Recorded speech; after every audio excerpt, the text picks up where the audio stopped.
lot of people have never had money and they don't need money. So we get rejected like that a lot because, you know what? They don't care about that stuff. They don't care about your money. They never had it. They're never going to have it. What if the rarest car in American history was never supposed to exist? And the only man who knew the truth took that secret to his grave.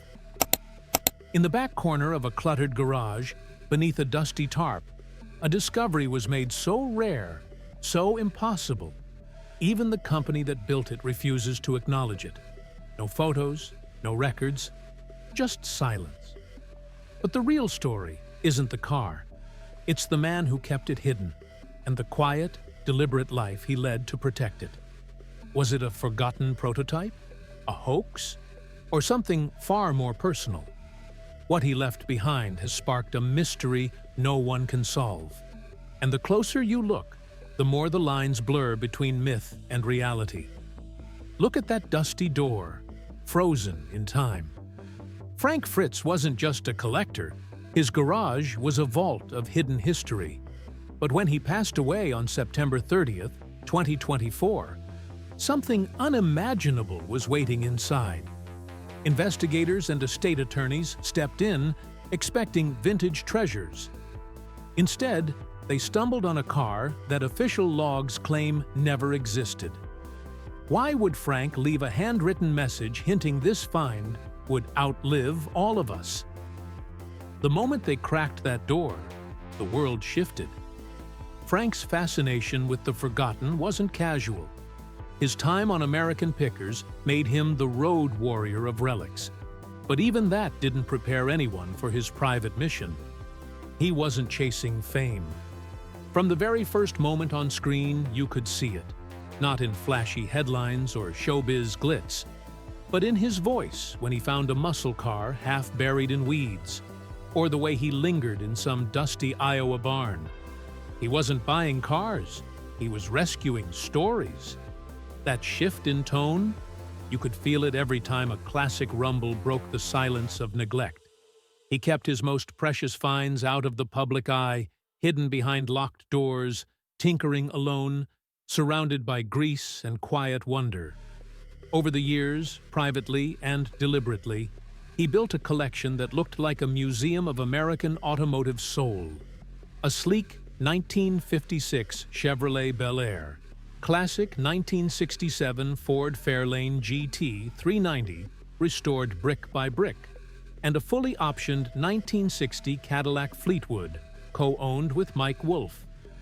He paid six figures for two 1954 Nash Healey sports cars and that 1914 Mertz cycle car with its otherworldly three wheels.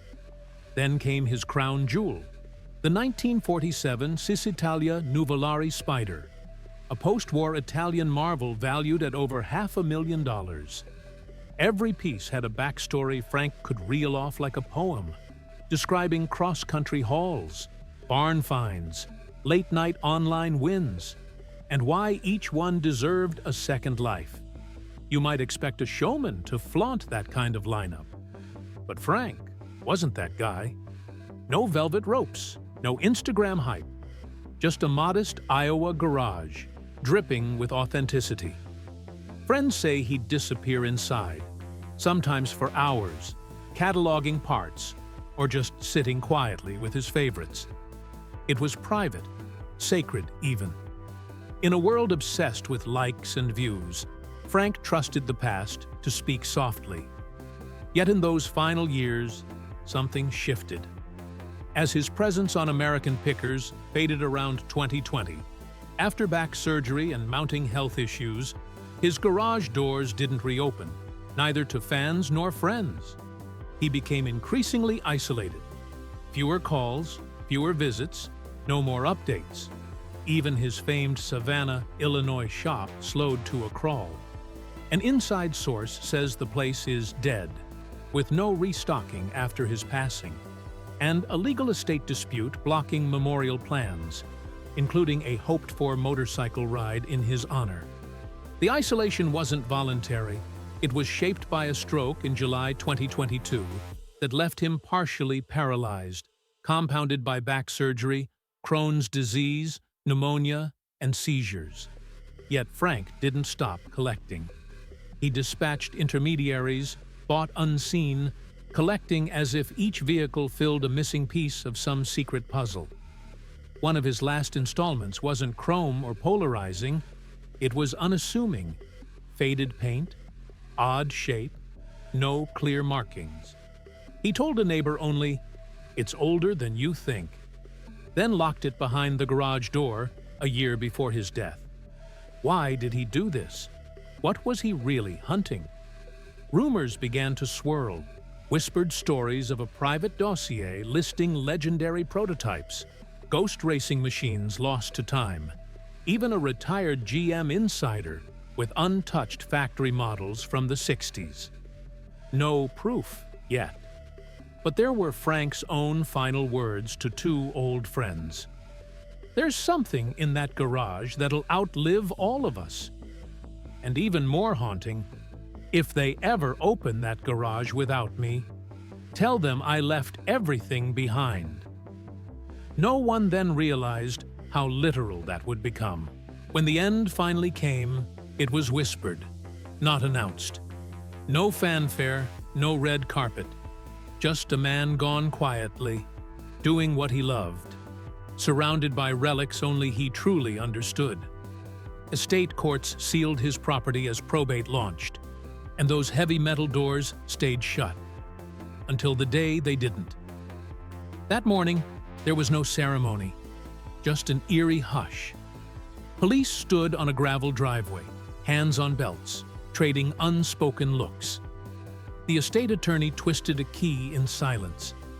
Inside waited a trove of secrets, dust gathering around dormant engines. If Frank's collection was an archive, whoever stepped in that room would feel it. What they expected, and what they found, are worlds apart.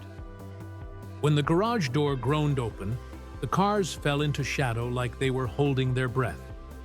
The official logs listed familiar names, but one machine changed the narrative. Not just because it shouldn't exist, but because it rewrote what we thought we knew about Frank's mission. His final act wasn't about money, fame, or vintage allure. It was about guardianship. He hid more than metal. He hid evidence of a purpose only he could decipher. He was chasing the impossible.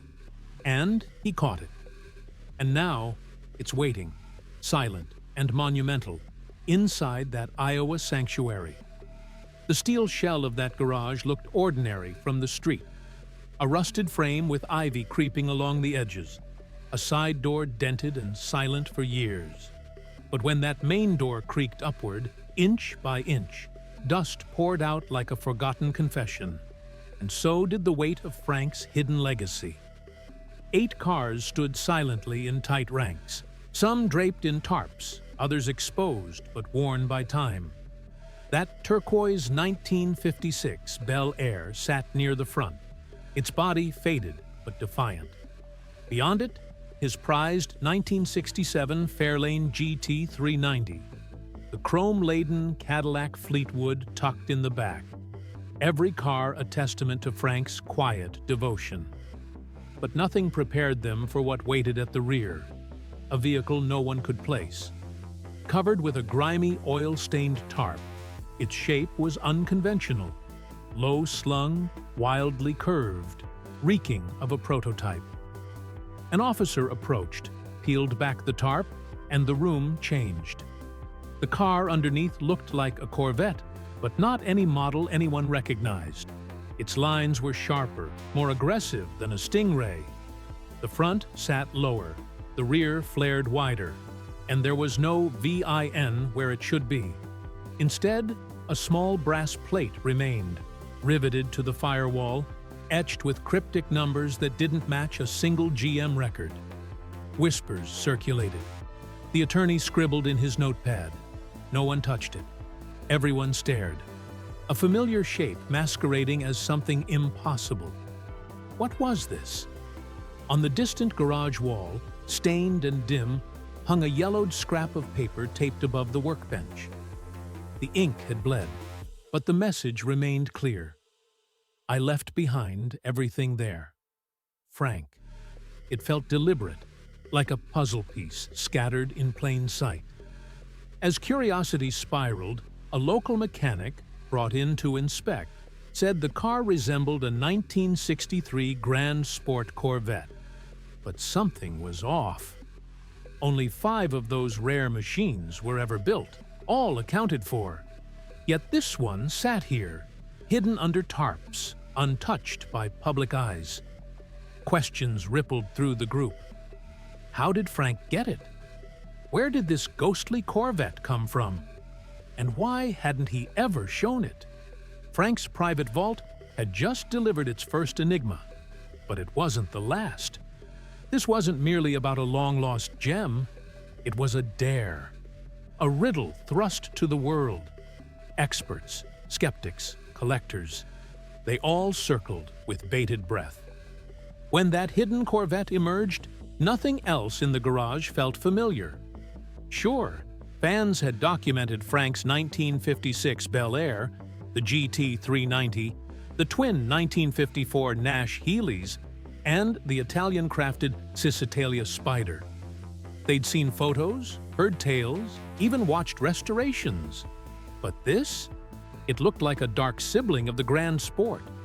Fiberglass skin, exaggerated fenders, no factory identification. Its chassis whispered race car, but its parts spoke of secrecy. A mysterious brass plate read, "Experimental use only," a label more enigmatic than a locked diary.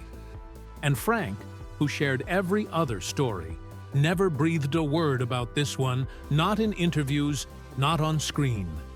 More eyes turned to the scribbled note by the workbench. What started as a gentle sign-off now felt like a cryptic cipher. He hadn't just left his possessions behind, he'd left a message. Whoever found this car was meant to find more. The heavy door had released more than metal and dust. It had awakened a deeper layer of Frank's final mission. Across niche collector forums and Corvette history boards, wildfire spread. GM paused. Silence thimbled through the archives. Hot takes poured in. Maybe this was the legendary Lost Mule from the Grand Sport Test program, a vehicle unspoken, unrecorded, yet rumored among insiders. Or perhaps it was even more elusive, a one-off body secretly molded in GM's Skunk Works, hidden from everyone, including Chevrolet itself. Every theory carried weight. Every theory heightened the mystery. What could explain a machine that officially never existed? One thing was clear. Frank Fritz had known exactly what he possessed. He never registered it, never titled it, never offered a clue. He hid it in the farthest, darkest corner of his sanctuary, not as a trophy, but as a legacy. And now, after his passing, it was being revealed to the world. As news of the find rippled outward, historians and Corvette experts began combing through GM's old development records.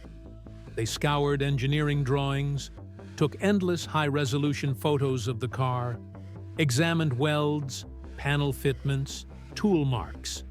But what they uncovered only fueled more speculation. If this was real, it could rewrite moments of Corvette lore.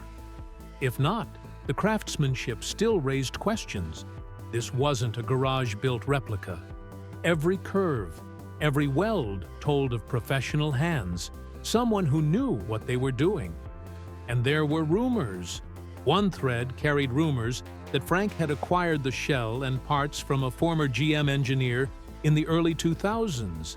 Someone working on clandestine prototype projects, forums debated. Private messages buzzed. A photo was posted on a Corvette enthusiast page. Collector blogs lit up. The story broke free of collector circles and entered mainstream auto news. Even casual readers paused at headlines, "Car that shouldn't exist, found in Picker's Star's garage." And all the while, GM said nothing. By now, the value wasn't just measured in dollars. It was measured in questions. Who built it?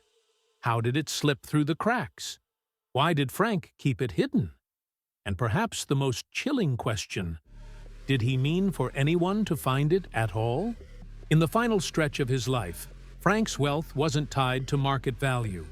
It was measured in the stories he protected. His lifestyle was modest. A private jet never roamed his skies, but he owned a handful of classic muscle cars, those Bel Airs and Fairlanes parked alongside his heart's treasure. He wore everyday watches, nothing flashy, and his real estate was a humble home in Iowa, not a mansion.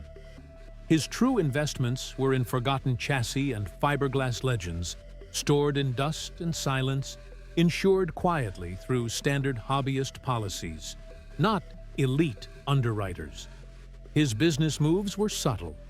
Middlemen sent to auctions, discreet acquisitions, deals done off the record. There were no flashy brand deals, no red carpet collaborations, just calculated choices that reflect a collector driven by passion, not profit. The lesson there: true value isn't always obvious, and sometimes the richest legacies are buried beneath layers of mystery and intent. Attention, precision, and purpose mattered far more to him than public admiration or financial reward. We've come full circle, from that dusty garage in Iowa to debates swirling in auction houses and chat rooms worldwide. Frank Fritz may have left behind a vault of rare machines, but his most enduring creation is the legend he built around them. As the final door closed and the walls fell silent, his last gift wasn't the object itself. It was the secret he dared us to uncover. So here's the closing curiosity. Will history ever confirm the car's origins?